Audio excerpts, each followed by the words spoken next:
Assalamualaikum warahmatullahi wabarakatuh.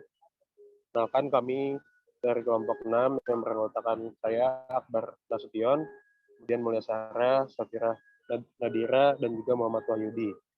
Ini kami akan mempresentasikan chapter 14, yaitu Improving Service Quality and Productivity.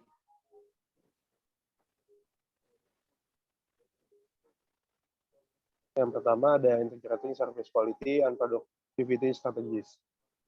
Next, buat what is service quality?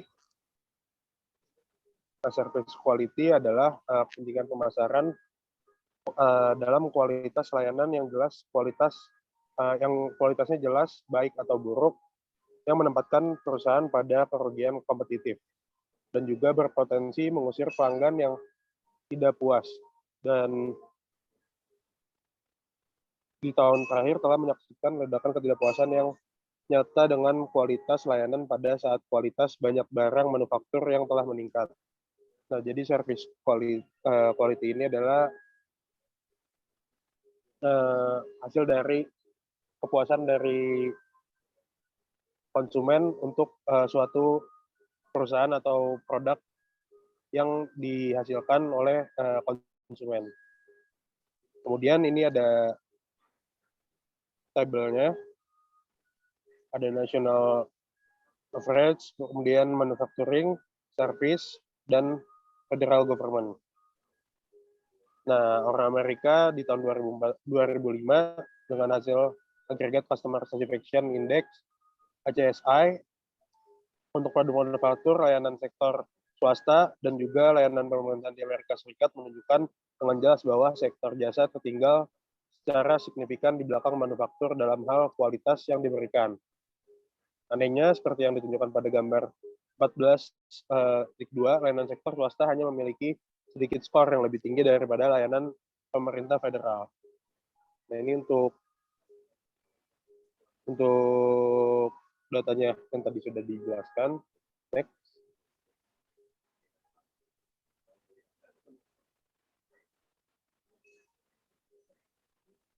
Nah, service quality adalah personel perusahaan yang membutuhkan pemahaman umum untuk mengatasi masalah seperti pengukuran kualitas layanan, identifikasi penyebab penurunan kualitas layanan, dan desain serta pelaksanaan tindakan korektif.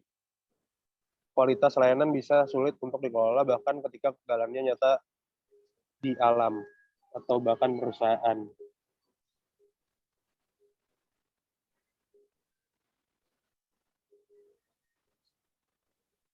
Nah, kemudian di sini ada different perspective of service quality. Jadi perbedaan pendapat konsumen tentang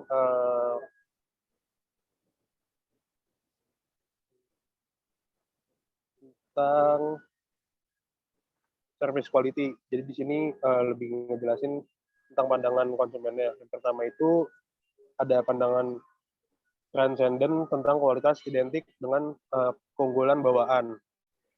Kemudian ada pendekatan berbasis manufaktur yang berbasis pasokan dan terutama memperhatikan dengan teknik dan praktik manufaktur.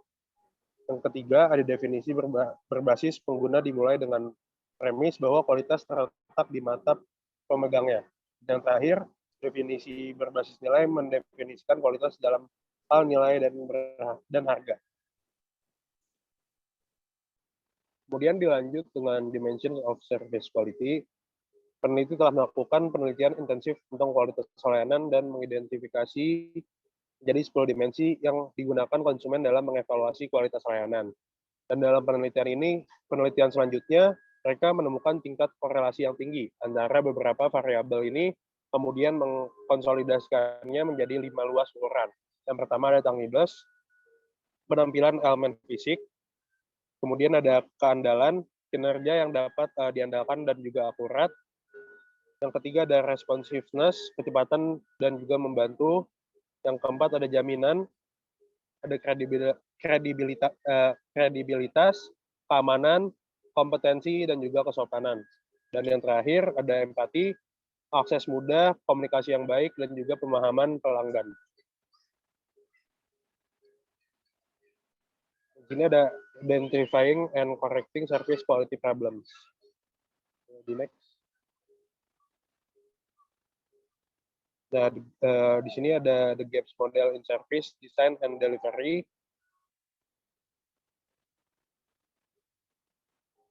Nah, peneliti di sini mengidentifikasi 4 celah potensial dalam organisasi layanan yang dapat menyebabkan kesenjangan terakhir, kelima, dan paling serius. Perbedaan antara apa yang diharapkan pelanggan dan apa yang mereka rasakan telah disampaikan.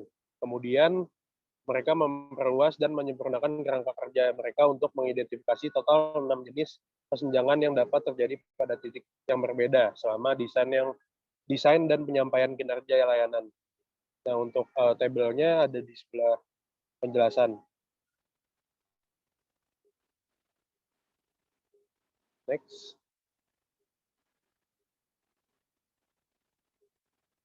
Nah, di sini ada beberapa poin dari masalah service design and delivery. Pertama ada kesenjangan pengetahuan. Adalah perbedaan antara apa yang dilakukan manajemen senior, percaya harapan pelanggan dan kebutuhan aktual dan harapan dari pelanggan itu sendiri. Kemudian kesenjangan kebijakan adalah perbedaan antara pemahaman manajemen tentang harapan pelanggan dan standar kualitas yang ditetapkan untuk penyampaian layanan. Ketiga ada kesenjangan pengiriman. Adalah perbedaan antara penyampaian layanan yang ditentukan standar dan kinerja aktual tim pengiriman dan operasi layanan pada standar ini. Yang keempat, kesenjangan komunikasi adalah perbedaan antara apa yang dimiliki perusahaan dikomunikasikan dan apa yang sebenarnya disampaikan kepada pelanggannya. Kelima, kesenjangan persepsi adalah perbedaan antara apa yang sebenarnya disampaikan kepada pelanggan dan apa yang pelanggan rasakan setelah mereka terima, karena mereka terkadang tidak dapat percaya secara akurat untuk mengevaluasi kualitas layanan. Dan yang terakhir, ada kesenjangan kualitas layanan adalah perbedaan antara apa yang pelanggan diharapkan untuk menerima dan dari persepsi mereka tentang layanan yang benar-benar diberikan. Next. Core strategies to address gaps in service quality. Kesenjangan pada titik manapun dalam desain dan penyampaian layanan dapat merusak hubungan dengan pelanggan. Kesenjangan kualitas layanan yang tadi di nomor 6 adalah yang paling kritis, karenanya tujuan akhir dalam meningkatkan kualitas layanan adalah untuk menutup atau mempersempit kesenjangan ini sebanyak mungkin. Namun untuk mencapai ini, perusahaan atau bahkan organisasi jasa biasanya perlu bekerja menutup 5 celah lainnya. Kekuatan model kesenjangan adalah ia menawarkan wawasan dan juga solusi umum yang dapat diterapkan di seluruh industri.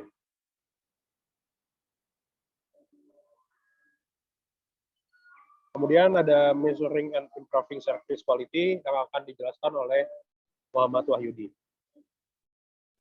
Oke, selanjutnya ada mengukur dan meningkatkan kualitas pelayanan.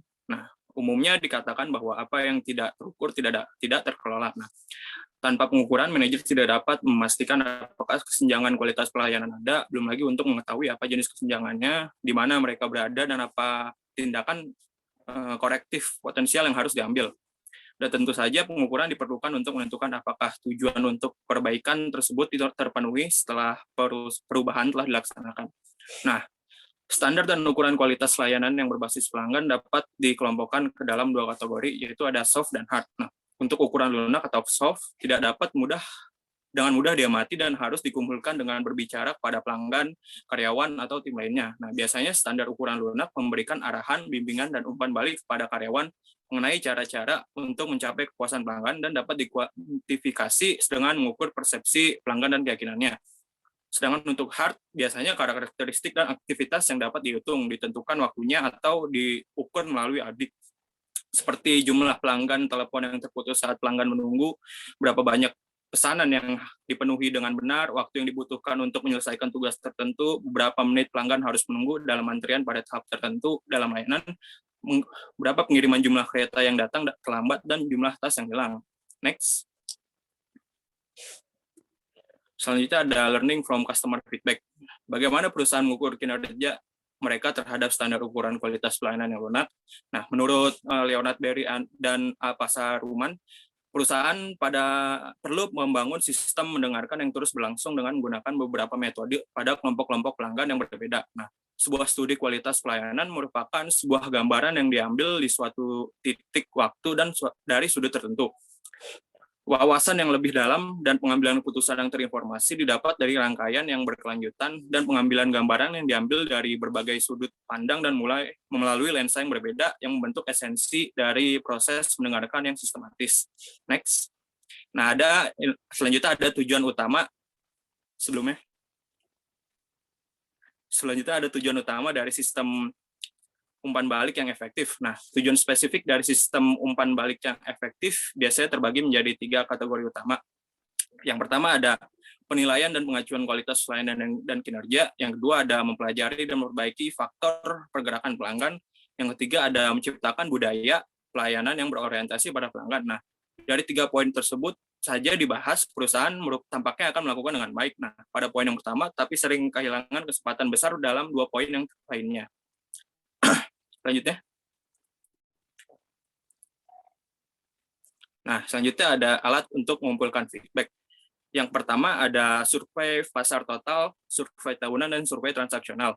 Nah, survei pasar total dan survei tahunan biasanya mengukur kepuasan terhadap semua proses dan produk utama pelayanan pelanggan. Nah, tingkat pengukuran biasanya berada pada tingkat yang tertinggi dengan tujuan menghasilkan indeks global atau indikator kepuasan pelayanan secara keseluruhan untuk seluruh aspek perusahaan. Nah, hal ini dapat didasarkan pada indeks atau data tertimbang dihitung dengan segmen inti atau produk. Nah, sebaliknya untuk survei transaksional juga disebut survei intercept. Nah, biasanya dilakukan setelah pelanggan menyelesaikan transaksi spesifik. Nah, dari ketiga jenis survei yang ada menjadi representatif dan dapat diandalkan. Nah, jika dirancang dengan baik, representatif dan keandalan sangat diperlukan untuk yang pertama ada penilaian yang akurat di mana posisi perusahaan, proses, cabang, tim atau individu relatif terhadap tujuan kualitas. Nah, yang kedua ada evaluasi karyawan, pelayanan individu, tim pelayanan, cabang dan atau proses terutama ketika skema insentif terkait dengan tindakan tersebut. Nah, selanjutnya ada kartu umpan balik. Kartu ini merupakan alat yang kuat dan murah, mencakup pemberian kartu umpan balik pada pelanggan atau bentuk pop-up online, email, atau SMS. Nah, setelah selesainya proses pelayanan utama, dan menyarankan pada produk untuk mengirimkan kembali respon mereka via surat atau cara lainnya kepada unit umpan balik pelanggan terpusat. Nah, kartu ini merupakan indikator kualitas proses yang baik dan menghasilkan umpan balik spesifik tentang apa yang berfungsi dengan baik dan apa yang tidak. Namun, pelanggan yang senang atau sangat tidak puas kemungkinan besar akan terwakili secara berlebihan di antara responden yang mempengaruhi keandalan dan keterwakilan alat ini. Nah, selanjutnya ada mystery shopping. Pelaku bisnis pelayanan sering menggunakan mystery shopper untuk menentukan apakah alat staf garis depan menampilkan perilaku yang diinginkan. Bank, retail, perusahaan penyewaan mobil, dan hotel adalah industri yang memanfaatkan mystery shopper atau mystery shopping. Nah, mystery shopping ini memberikan wawasan yang dalam dan sangat baik untuk ditindaklanjuti untuk mengevaluasi pembinaan, pelatihan, dan evaluasi kinerja. Next.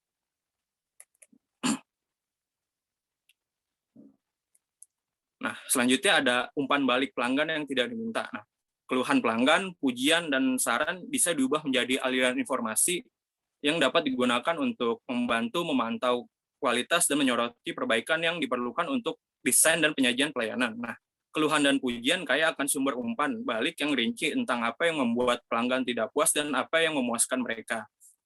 Nah, alat terakhir itu ada diskusi kelompok dan ulasan pelayanan. Nah, kedua alat ini memberikan wawasan yang banyak dan spesifik pada perbaikan pelayanan dan ide-ide yang potensial. Nah, biasanya fokus grup diselenggarakan oleh segmen pelanggan utama atau kelompok pengguna untuk menelusuri kebutuhan pengguna tersebut. Nah, ulasan yang mendalam, wawancara tatap muka biasanya dilakukan setahun sekali pada pelanggan perusahaan yang paling berharga. Next. Selanjutnya ada analisis, pelaporan, dan sosialisasi umpan balik pelanggan.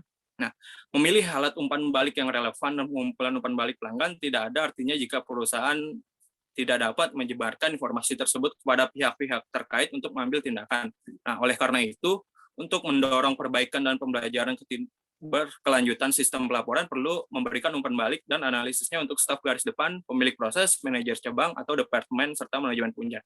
Nah, di sini ada 3 jenis laporan kinerja pelayanan untuk memberikan informasi yang diperlukan pada manajemen pelayanan dan pembelajaran tim. Yang pertama ada kinerja pelayanan terkini bulanan. Nah, biasanya memberikan kumpulan umpan balik bekerja mengenai komentar pelanggan dan kinerja proses operasi kepada pemilik proses. Yang kedua, ada ulasan kinerja pelayanan tribulanan. Nah, ini memberikan gambaran tren dalam proses kerja dan kualitas pelayanan kepada pemilik proses dan manajer cabang atau departemen. Dan yang terakhir ada laporan kinerja pelayanan tahunan. Nah, ini biasanya memberikan penilaian representatif dari status dan tren jangka panjang yang berkaitan dengan kepuasan pelanggan terhadap pelayanan perusahaan pada manajemen puncak. Next. Selanjutnya akan dilanjutkan oleh rekan saya, Mulia Sarah. Selanjutnya akan membahas tentang bagian materi hard measure of service quality.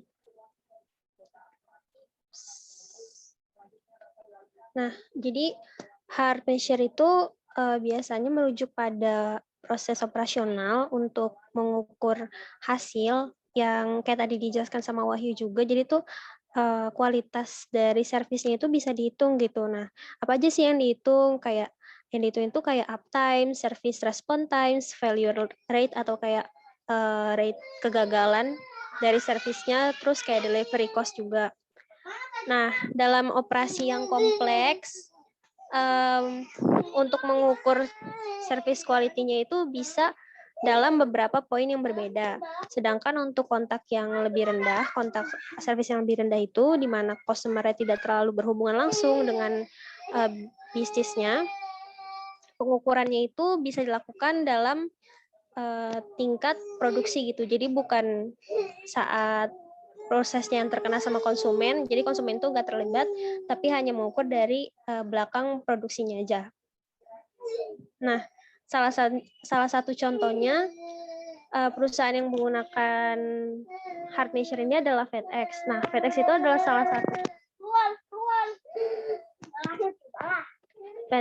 salah satu perusahaan jasa yang bergerak dalam bidang pengiriman barang di luar negeri. Nah, untuk mengukur tingkat servisnya itu, dia menggunakan hard measure. Nah, cara mengukurnya itu, dia tuh menggunakan Service Quality Index atau biasa disebut SQI. Nah, di situ ada beberapa poin yang dipakai sama mereka untuk mengukur kualitasnya. Jadi berdasarkan apa aja sih yang menyebabkan kegagalan delivery produk mereka ke tangan konsumen. Nah, sama manajernya itu disebut dengan hierarchy of horrors. Jadi itu ada 8 faktor utama. Pertama ada wrong day delivery atau pengiriman di hari yang salah.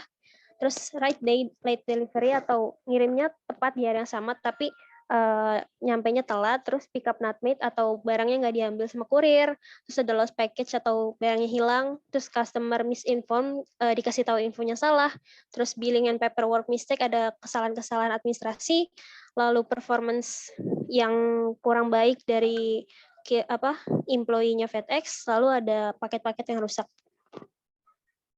Nah, FedEx juga punya 4 cara untuk mendapatkan survei atau feedback dari konsumen-konsumennya. Yang pertama itu adalah Customer Satisfaction Survey. Jadi si FedEx ini akan melakukan survei melalui telepon dalam waktu setiap 3 bulan sekali. Dan itu mereka melakukannya pada customer yang random gitu. Dalam jumlah yang cukup banyak, beberapa ribu, untuk mendapatkan feedback dari mereka. Lalu ada targeted customer satisfaction survey. Nah, kalau survei ini dilakukan 2 kali dalam setahun, hampir sama kayak yang customer satisfaction survey, cuma bedanya di waktu aja. Lalu FedEx Center Common Cards. Jadi kalau common card itu mirip kayak kalau misalkan kita datang ke suatu perusahaan, lalu kita mendapatkan servis atau produknya gitu, terus kita diminta suruh kasih kayak saran-saran atau kesan segala macam. Nah, FedEx juga melakukan itu ketika konsumen mendapatkan servis mereka. Lalu ada online customer feedback survey seperti namanya. Jadi FedEx itu juga melakukan survei secara online gitu terhadap konsumennya. Lalu mereka juga menggunakan jasa untuk penelitian, untuk meneliti gitu hasil dari survei-survei online tersebut. Kemudian ada tools to analyze and address service quality problems, yaitu kita sekarang berbicara tentang gimana sih cara mengukur si performance-nya itu atau masalah yang ada. Pertama itu ada root cause analysis atau the fishbone diagram. Jadi fishbone diagram ini adalah tools untuk mengkategorisasikan apa aja sih kemungkinan masalah-masalah yang ada ketika kita melakukan bisnis service ini atau bisnis jasa ini gitu. Kayak kalau misalkan ini contohnya ini adalah tentang flight atau penerbangan pesawat gitu. Nah, kita bisa lihat melalui fishbone ini masalah-masalah yang ada tuh pertama tuh harus di brainstorming dulu gitu sama manajer-manajernya atau dengan pihak-pihak yang terkait. Kita harus melihat apa aja sih kemungkinan masalah yang mungkin timbul dari tiap-tiap sisi, kayak misalkan dari customer, mungkinkah customer yang akan datang telat, terus ada bawaan yang terlalu berat, lalu dari kosesnya mungkin dari cuaca juga mungkin bisa, lalu misalkan dari informasinya itu bisa salah. Jadi di gambar ini kita bisa lihat apa aja sih kemungkinan masalah yang timbul ketika kita melaksanakan bisnis jasa ini. Nah, lalu kemudian ada Pareto Analysis. Pareto Analysis ini digunakan bersamaan dengan diagram si fishbone ini. Jadi sambil kita ngelihat kan nih masalahnya tuh banyak ya, bercabang-cabang dan banyak juga sub masalahnya gitu. Tapi menurut si Pareto ini nggak mungkin semua sub masalah ini tuh berhubungan dengan masalah utamanya, yaitu delay keberangkatan gitu. Pareto itu bilang 80 banding 20 rule, artinya kemungkinan untuk si pesawatnya ini lambat take off itu karena cuma 20% faktor aja gitu. Jadi cuma beberapa faktor aja yang mempengaruhi kebanyakan. Nah, kenapa dibilangnya 80/20? Kayak di sini dibilangnya in this instance, number of service failures is accounted by only 20% of causal variable, di mana kegagalan ini hanya disebabkan oleh 20% dari variabel yang mengakibatkan gitu.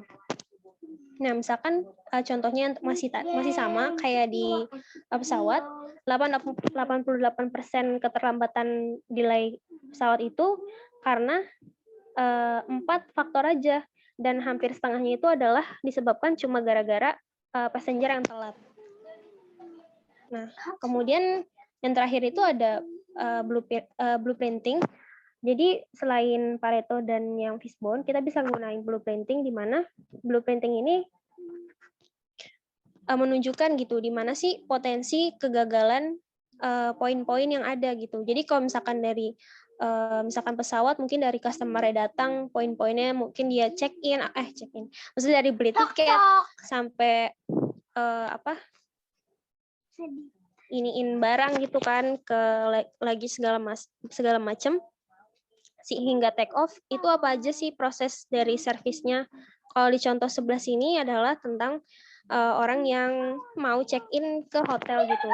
Pertama ada dia arrive at hotel, lalu giving back to bell person, check-in, pergi ke kamar. Nah, tapi hingga check out, ini ada semua prosesnya, dan kira-kira apa aja nih yang akan jadi masalah. Lalu di luar itu ada juga proses di belakangnya gitu, kayak si karyawannya menyapa terus ngambil bag-nya, registrasi, nganterin tas, nganterin makanan, dan check out. Dan ada bagian-bagian proses di baliknya di mana konsumen nggak melihat itu semua.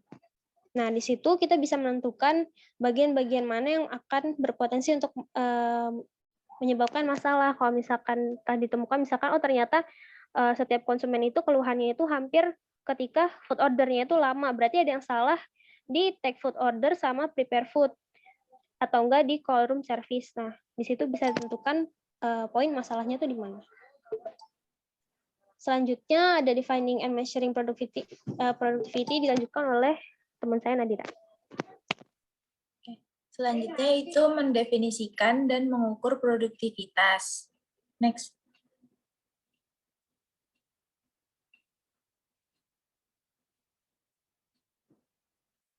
Ini mendefinisikan produktivitas dalam konteks layanan.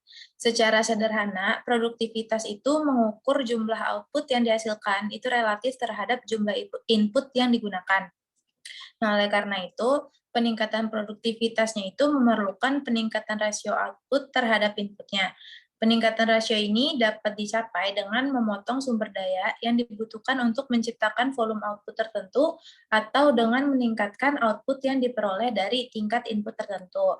Input yang dimaksud di sini yaitu bervariasi sesuai dengan sifat dari bisnis itu sendiri, tetapi dapat mencakup tenaga kerja, material, energi, dan modal.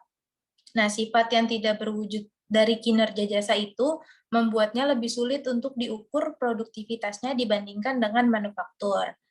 Selanjutnya, ada mengukur produktivitas. Mengukur produktivitas itu sulit dilakukan di bidang jasa karena outputnya itu sering sulit untuk ditentukan.